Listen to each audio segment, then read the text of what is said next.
নিজেকে সুন্দর করে তোলার জন্য ও আর্থিক সমৃদ্ধি লাভের জন্য এই ছোট্ট কাজটি করতে পারেন। টানা ৪৩ দিন করতে হবে।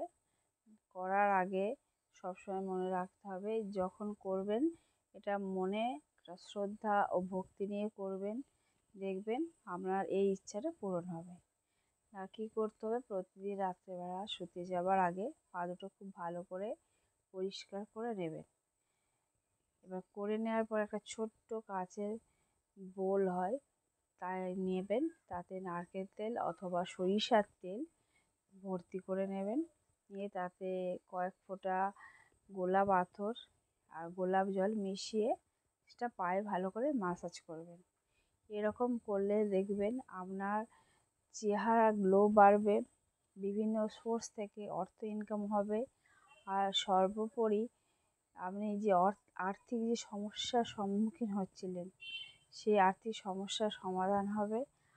আর টানা যে ৪৩ দিন করছেন ছেলে মেয়ে সবাই করতে পারে, এবং মেয়েদের যদি পিরিয়ডের কোনো প্রবলেম হয় সেই পিরিয়ডের প্রবলেমও করতে পারে, তার জন্য কিছু করার নেই।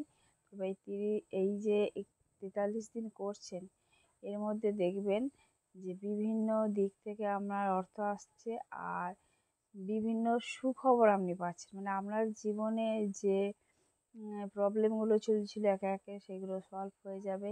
নিজের মধ্যে কনফিডেন্স বাড়বে, যে আপনি অনেক সময় কনফিডেন্সের অভাব যদি আপনার থেকে থাকে সেই কনফিডেন্স আপনি আবার ফিরে পাবেন। আর সর্বোপরি মা লক্ষ্মী খুবই প্রীত হন, আর যেহেতু সরিষার তেল আছে, আপনারা জানেন সরিষার তেল তো শরীরের পক্ষেও খুবই ভালো। বিজ্ঞানসম্মত এবং অ্যাস্ট্রোলজিতে এই উপায়টি করলে সব দিক থেকে আপনি লাভবান হবেন। আর এই উপায়টি করার সময় আপনারা শুরু করার আগে মা লক্ষ্মীকে স্মরণ করে নেবেন, করে নেওয়ার পরে শ্রী নারায়ণকে স্মরণ করবেন, করার পরে এই উপায়টি করুন। দেখবেন আপনার এই উপায়টি করলে বিভিন্ন দিক থেকে আপনি উন্নতির সম্মুখীন হবেন।